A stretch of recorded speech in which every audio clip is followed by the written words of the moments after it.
So you think strategy games have been on a decline? Well, I'm here to show you the best, new, highest rated, most played, good RTS 4X real-time and turn-based grand strategy and tactics video games that have fully released for you to play right now and through the coming years. If you like being strategic, you'll like something in this list. Laying out the plans, WARNO. Here we have a realistic, immersive, real-time tactics strategy game, which is about these battles taking place in various locations. And this is from Eugen Systems, which is very well known for creating strategy games. They have had some very big success with WARNO recently. This released onto Steam with very positive user reviews, almost 10,000 user reviews at the time of recording, at over 80% positive. And this one has just been continuing to get updates and is very well liked. There have been a number of other games attempting this space, like Men of War 2, which didn't quite go as planned, so WARNO seems to be the one leading the charge. This one is a Cold War era army fighting thing between 6 nations, and there's over 1,000 different military units. There's an array of military formations and brigades you can use, and there's turn-based strategic army general campaigns with real-time battles on battlefields, and there's scripted operations on an ever-evolving battlefield. And the maps themselves have plenty of tactical options and objectives and terrain, hills, villages, dense forests, rivers, all things you have to keep in mind. And you can play this in a variety of game modes, skirmish missions, solo, cooperative, multiplayer, up to 10v10 battles. So WARNO has a lot on the table, and I just want to be very clear here that this is a real-time tactics game. So RTS, a lot of people tend to mix in RTT with RTS, and I make a very clear distinction. Real-time strategy games, generally speaking, at the moment have the consensus of having classic things needed in an RTS, which is base building, resource collection, and army management. That's an RTS. A real-time tactics game tends to not have the base building part, or even the resource collection part. It's just about the unit micro, the army management, and that's what WARNO is focusing on. If you like these sorts of more modern RTT kind of games, WARNO is the recent success. Going a bit further into the past, Age of History 3.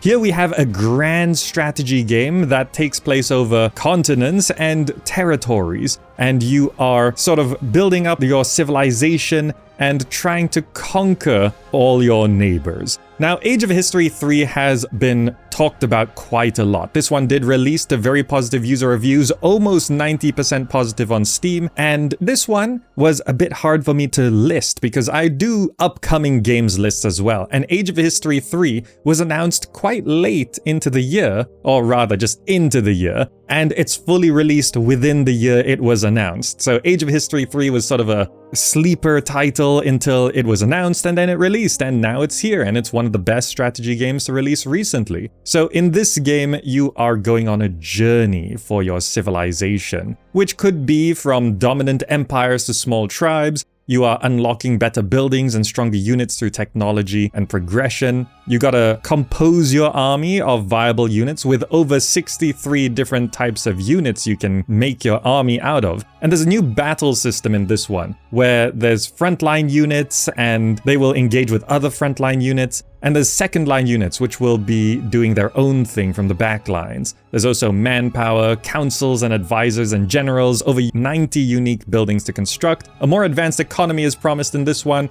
48 different resources, civilization legacies and unique abilities, you could say, laws, religion, and a lot of stuff here. It's a grand strategy. So if we're talking about grand strategies, these tend to be more zoomed out. Real-time tactics games are pretty zoomed in. An RTS is about battles, grand strategies are about wars, and Age of History 3 is one of the biggest war games that we've gotten recently. One from the developers of Command & Conquer, 9-bit armies, a bit too far. So this is from Petroglyph, and if you don't know, Petroglyph is the developer of Command & Conquer, as in the original Command & Conquer games, which were called Westwood. The people from Westwood are now called Petroglyph, and they even did the remasters of the old Command & Conquers, which were pretty nice. So a few years ago, they released 8-bit Armies, and now we've got the sequel to that, 9-bit Armies, which is a voxel RTS. So at first glance, you can see that it does have the voxel aesthetic, which can be considered a little bit more cartoony, less realistic, but voxels do allow some flexibility with what can be done. So this is an RTS, so you're building bases, unlocking units, engaging on land, sea and air battles, and there's over 24 missions, online skirmishes, and a co-op mode. As with many older school RTS developers, they're using the term easy to learn and challenging to master, which was sort of the go-to philosophy for a lot of RTSs when it was a time when RTSs were very high skill requirement, right? When you're playing StarCraft and Age of Empires, a lot of it required a lot, like there's this barrier to entry for a new player, especially if you've never played an RTS before. They're very confusing, very difficult to pick up. If you have played RTSs before, then they make sense, but if you haven't, they were hard to pick up, so it became a more niche genre. So through the 2000s, this philosophy of easy to learn, hard to master took hold, particularly in the RTS space, and it's sort of continuing now as the RTS genre tries to find its footing in the modern era of gaming. And 9-bit Armies has actually found some decent success. They have a new AI, there's a survival mode, naval battles and air battles taking place along with ground battles, of course. There's mod support, challenge modes, ginormous maps. So one of the benefits of voxel styles is that it allows for larger maps. Keep in mind, like Minecraft is a voxel game, and you can just get these massive maps to play on. So voxels has that benefit. If you're a stickler for realistic graphics, maybe you could give this one a closer look and see if you can get past the graphics, and then this could be a pretty good game. This one did release to a good few hundred user reviews on Steam, over 80% positive, recent reviews are over 90%, and it looks like it's gonna be a bit more of a niche success, but in the RTS space, a niche success is still a success. So yeah, 9-bit Armies, a bit too far from the developers of Command & Conquer at Petroglyph. It's worth a look.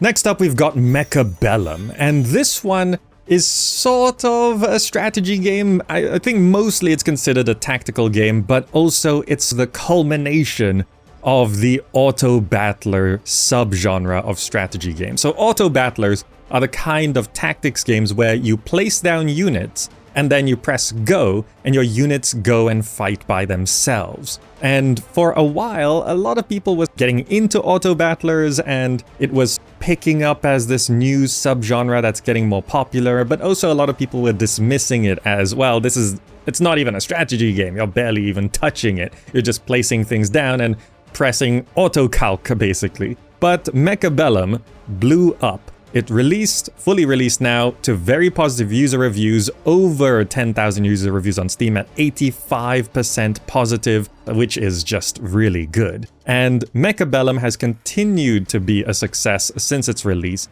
and it's this sci-fi setting where you are placing down various types of units, flying, land, and there's explosions, lasers, fires. There's a lot you can do here.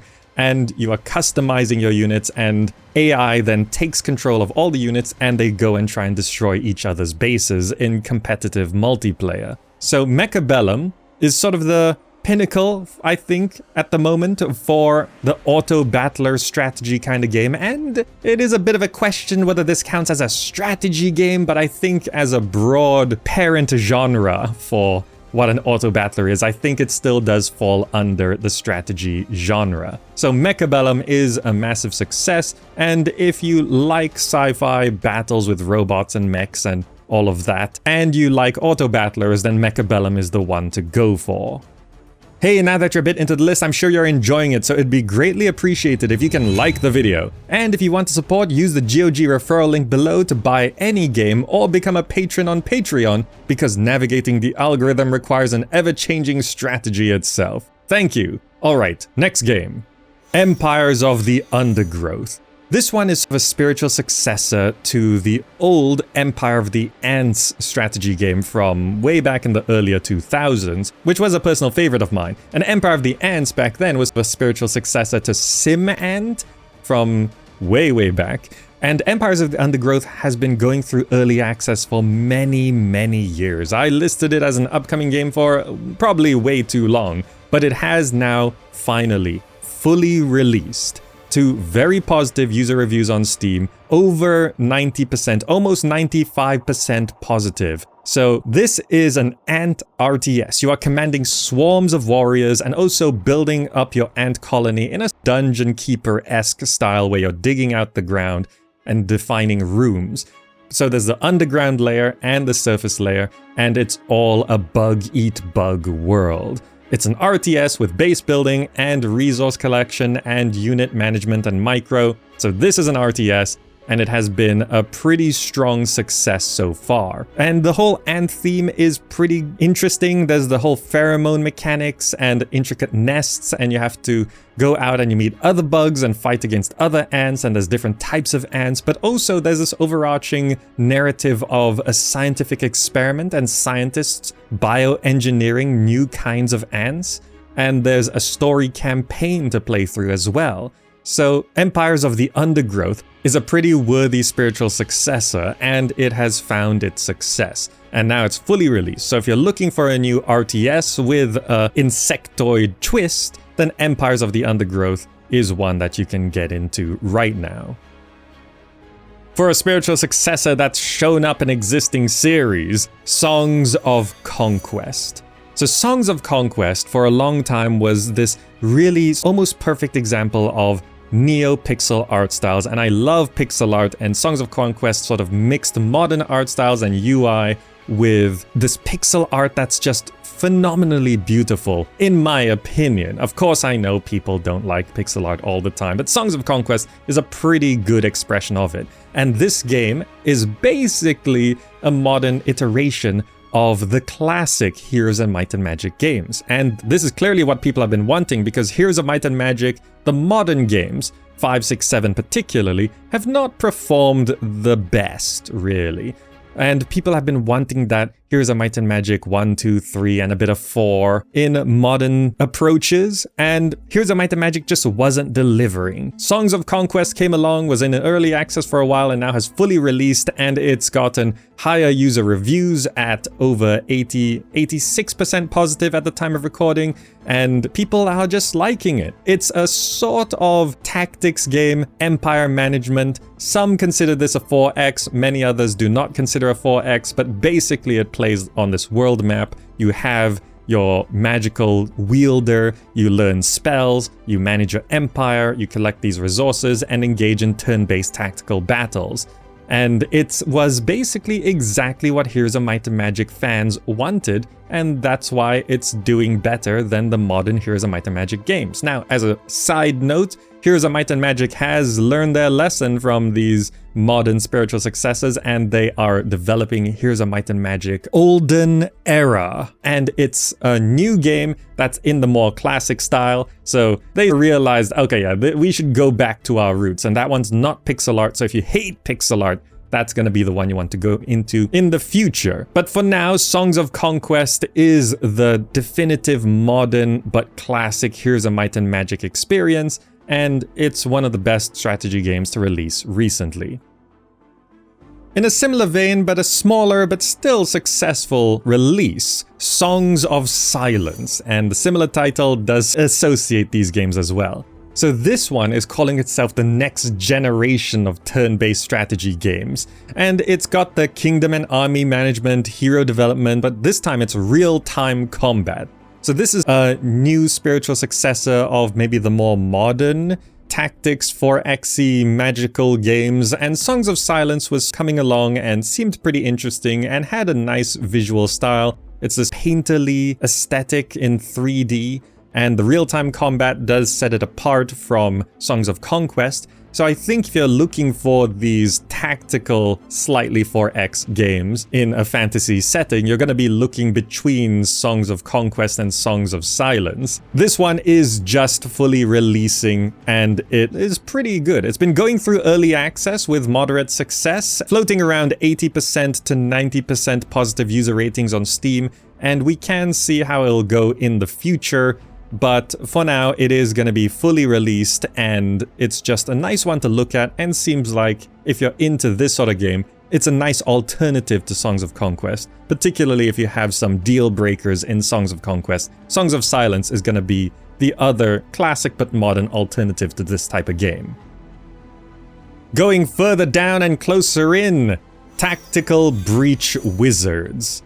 So tactics games, like full-on tactics games, don't even go to battles. They're just little squad-based, turn-based or real-time in much closer spaces, right? They're not like battles between two armies, like an RTS or a tactical RTS. This one is a full-on turn-based tactics game, zoomed in, and these sorts of games are almost more puzzle-like than actual war-like. And Tactical Breach Wizards, it blew up. It fully released to overwhelmingly positive user reviews on Steam. It got, at the moment, 6,000 user reviews on Steam at 98% positive. Generally speaking, you don't get games rated higher than 98% positive. There's a few exceptions, but 98% is kind of the maximum you can expect for a Steam game, and Tactical Breach Wizards is that popular and well liked. This is a game where, although it's called Wizards, it's more tech wizards. There's the Wiz-Tac outfits, taking place in these puzzle-like battles, comboing spells for satisfying results, and experimenting with different approaches and positionings and spells and fight styles. And there's all of these things going on, and you are essentially a motley crew fighting on the wrong side of the law versus private militaries and police departments. But you also have this magical arsenal on your side, and the characters are supposed to be the goofball, oddball, lovable idiots kind of characters.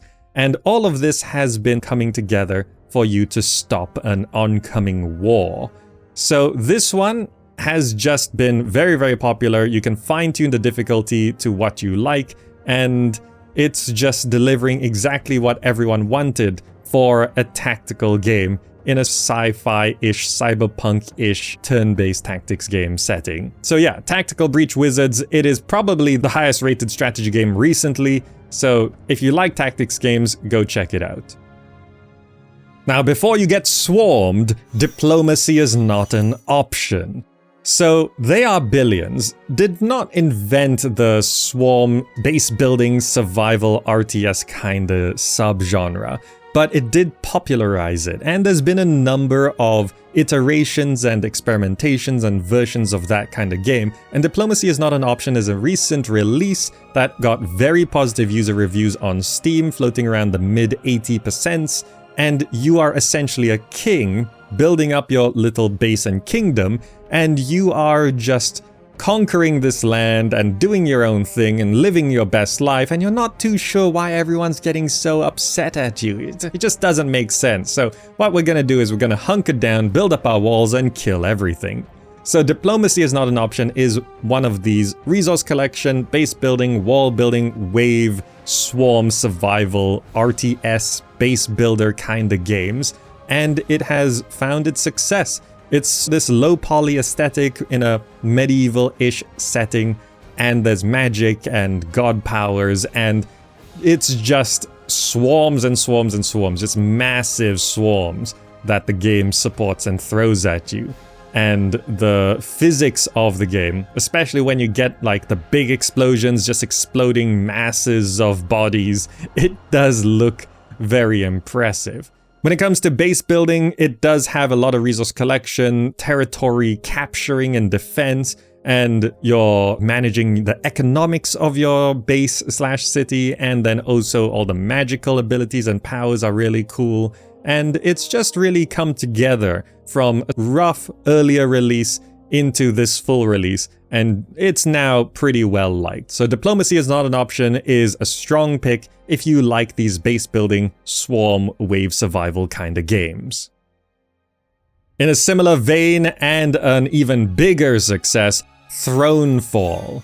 At first glance, this looks like a little indie, low-poly kind of strategy game, but this one has blown up. Over 16,000 user reviews on Steam, which is pretty massive, at 96% positive. Like, when you see this game, you can see what it is, and if you're into that, the people who have jumped in from just looking at the trailer, they're like, oh, that's the promise? You jump in, they deliver on the promise, and that's how you get these super high user review ratings.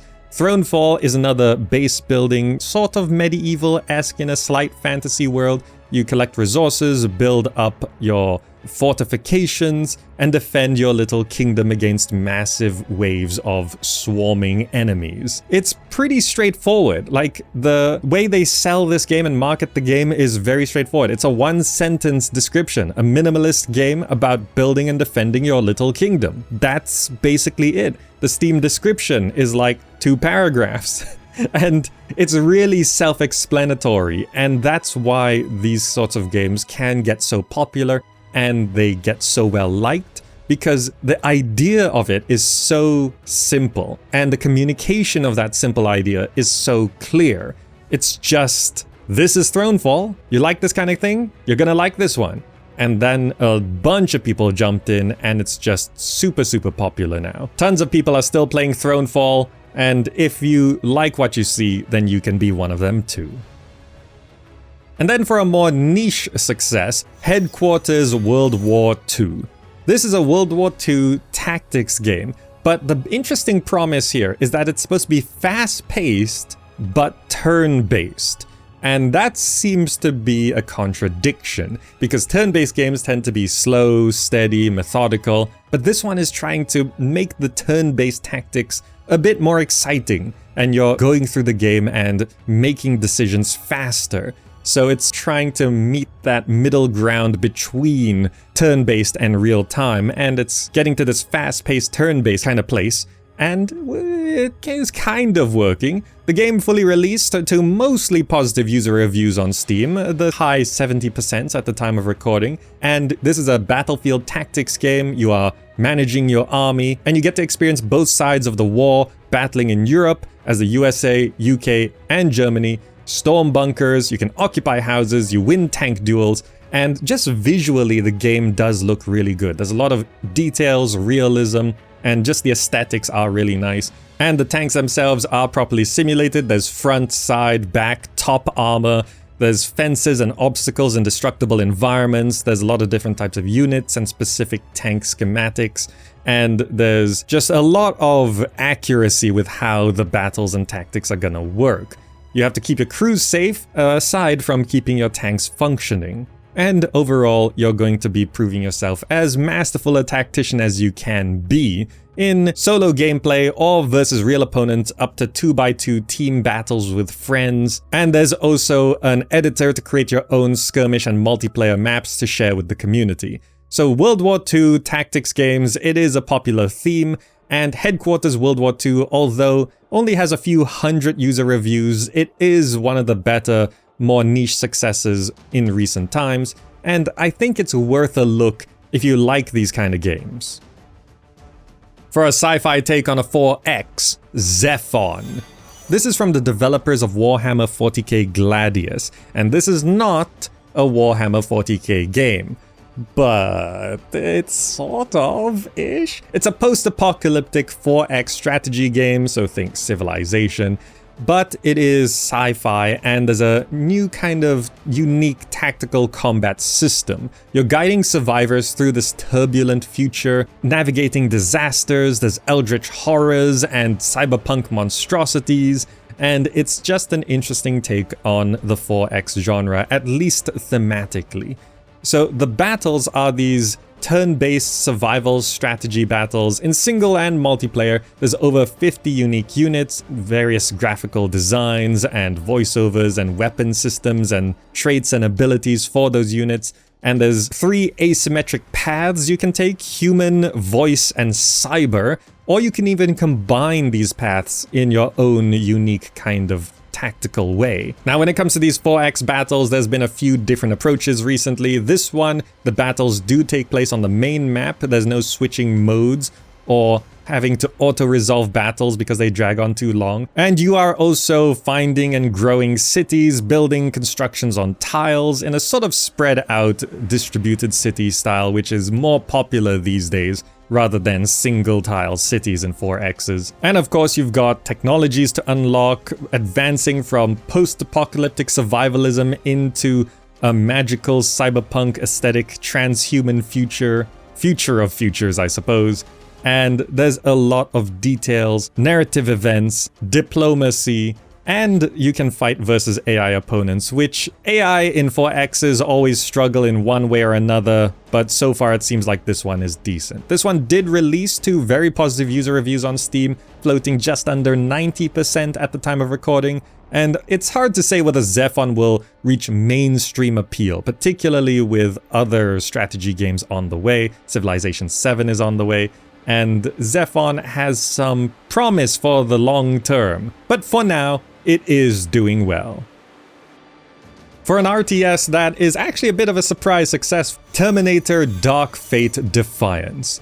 Now, when it comes to these sorts of unique IPs being brought into games, sometimes they're hits, sometimes they're missed. There's been a lot of Terminator games these days, and Terminator Dark Fate Defiance is a real-time tactics / bit of an RTS war game, strategy game in the Terminator universe. And when they first showed it off, it did seem rather rough or lackluster, visually and gameplay-wise, but it has picked itself up, and there is even a free demo for you to try before you jump in, because it is a little unclear at first glance what this game even is. You do go through a campaign across various environments and maps, completing objectives, customizing your units, and controlling squads and vehicles, and just trying to win the war versus the Terminators and save mankind from a post-apocalypse. We always know it doesn't really work, but it's in the trying. This one did fully release onto Steam to very positive user reviews, floating around 80% positive, and it did find its success. There's been updates and more content being added over the months as well. This being a real-time tactics game, it is having a lot of environmental interactions, detail and control over your units in skirmish and multiplayer modes. There's also 3 distinct factions: the Founders, the Movement, and the Legion, and you can face off against the AI or in multiplayer in 1v1 and 2v2 battles. So if you like the Terminator universe and you're looking for a real-time tactics game, Terminator Dark Fate Defiance is one. The title is a bit unwieldy, and what it is a little unclear if you're just glancing at the game. So there is the free demo that they've put back onto Steam, and you can just try that demo, see whether you want to get into this for reals. Now, for full transparency, this next one did sponsor me in the past, but this is not sponsored: Solium Infernum. This might be the, quote, best 4X strategy game we've gotten recently, but it relies a lot on deception and scheming and very human aspects. That means AI is gonna struggle here. This is a game which is set in hell, and you are managing your city, having these tactical battles, managing this economy and currency and magic, and there's a lot to this game, a lot of different parts and wheels as you try and take control of hell and become the ultimate Prince of Darkness, versus these other archfiends which have their own plots and abilities. And there's just so much you can do in this game that it's actually really complex and deep. Having said that, because it's so complex and deep and so human, really, in how you're supposed to play this game, AI struggles to really utilize that complexity, because AI, no matter how good you think AI is right now, it's generally only succeeding at very simple tasks. You can see the AI in Dota, and you even still have to limit what heroes it can play, And as of right now, it is technologically impossible to have a good AI for a game like Solium Infernum. However, if you play this with friends as sort of a board game, then this can be very, very fun and very, very interesting. And that's what it wants to be. I mean, it even has hot seat mode so that you can play with friends over longer periods of time. Now, if you're unsure, this one also has a free demo. You can just try it, and it did get very positive user reviews despite the just okay AI. And, you know, playing versus the AI is fine, but if you're good at tactics and strategy and scheming, then you will be winning versus the AI quite regularly. But if you want to go at it at a bit more of a casual pace, the AI does still manage to hold its own. And I think that's why it still is floating just under the 90% mark on the positive rating. So yeah, Solium Infernum, very interesting, not much else like it. It's actually a remake of a much older game. It did what it was trying to do, and I think that is pretty good. Next up, we've got Dominion 6 Rise of the Pantokrator.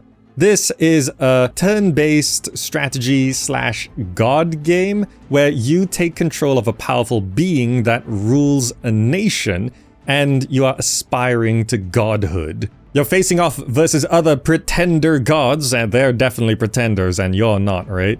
There's these magically powerful archmages, and there's old dragons, a giant tree, 4x turn-based strategy with spells and units. This one does look like a more indie approach to a large battle strategy game, and it does look very rough. Like very indie, especially you're looking at the trailer, and it looks like a very, not a modern game. But this one did fully release recently to 90% positive user reviews on Steam. Just under 1,000 user reviews, but that's still a good niche success. So this one is not gonna be mainstream appeal, it's not gonna be for all of you. Like, just the visuals alone are more of a throwback, if anything. But I wanted to mention it here because even though it's niche and indie, it does have appeal to a certain smaller group of strategy gamers. So I wanted to share it here because it is a recent release and it is well liked. You can decide for yourself whether you want to get into Dominion 6 Rise of the Pantokrator. Then, of course, one of the biggest remakes, Age of Mythology Retold. The Age of Empires games have been getting remasters and remakes through the past years, and it was actually kind of unclear whether Age of Mythology would get the same treatment, especially because Age of Mythology has always been sort of the black sheep, the odd one out, the mythological sidestep to the history of Age of Empires. And the Age of Empires remasters/remakes have been sort of hit and miss. 1 was a bit weird, 2 was very strong, 3 was so-so, and Age of Mythology Retold, thankfully, has been a big success. Just recently after releasing, very positive user reviews on Steam, 90% positive, over 10,000 user reviews, and it seems like they've delivered on what they needed to do. Also particularly worrying because there was the more recent DLC added to the old Age of Mythology, and that wasn't so popular.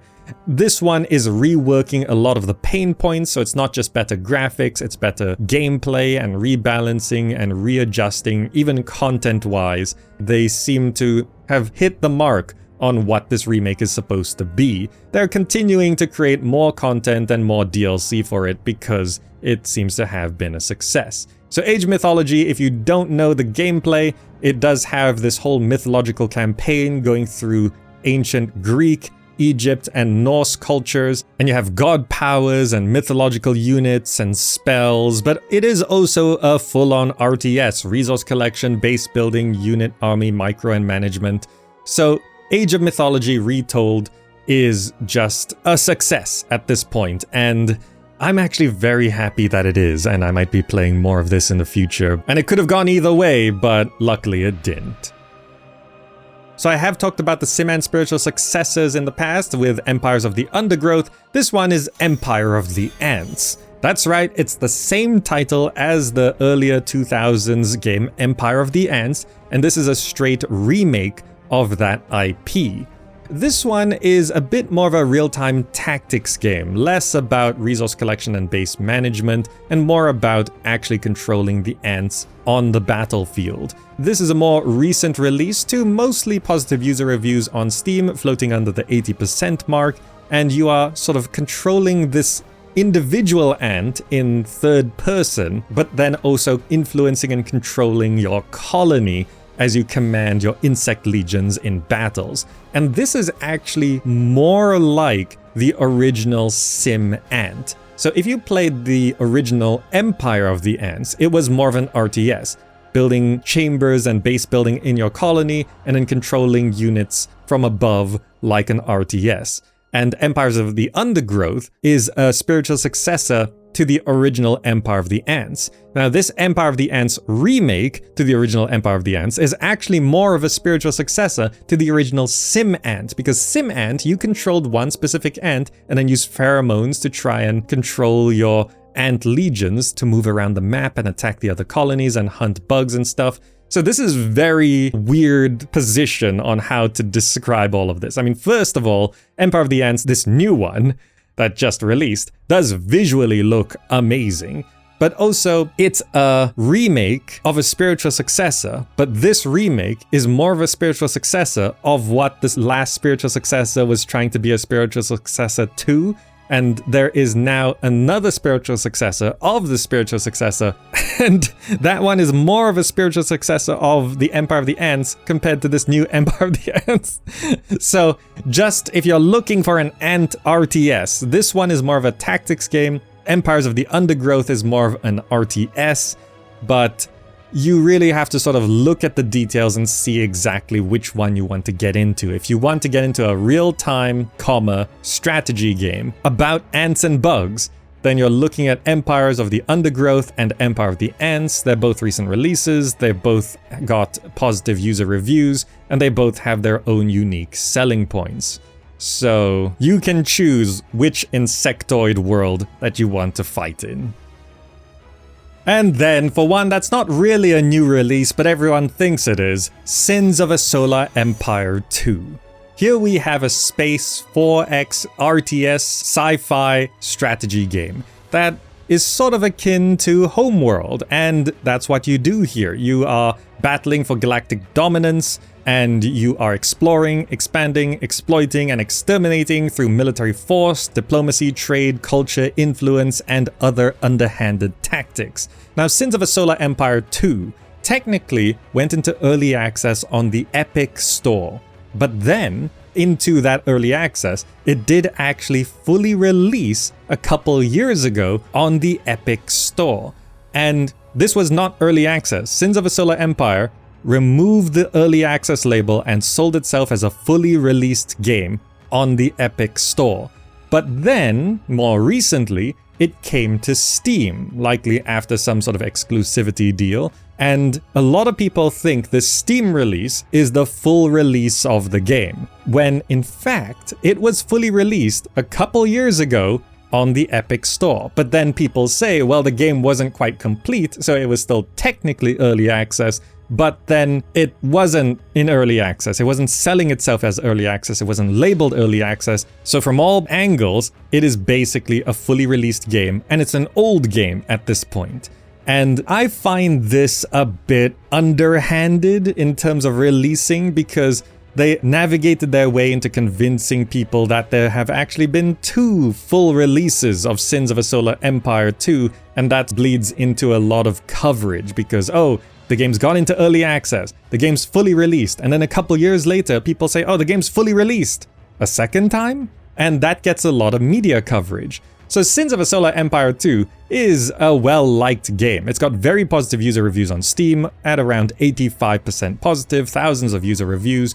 People think it's a new release, but it's hard for me to get past this because I've not really seen another game do this.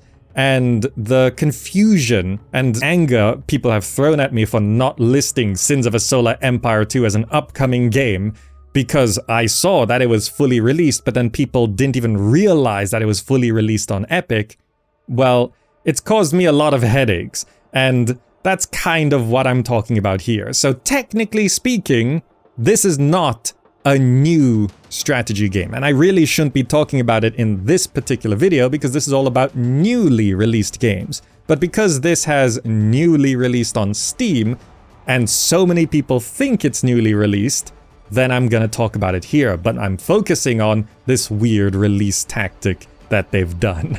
So that's the story of the release of Sins of a Solar Empire 2. People generally like it as a good game. If you're looking for a space real-time 4X kind of game, then Sins of a Solar Empire 2 is one that you can jump into now since you missed its first release. Alright, that was a bunch of games. Which one was your favorite, and do you think any others deserve a mention? This is of course just one list of many that I've made. I've listed hundreds and hundreds of games. Maybe the game you're looking for is in another video on the playlist. Check that linked on screen and down below. Thanks for watching, and I'll see you in the next video.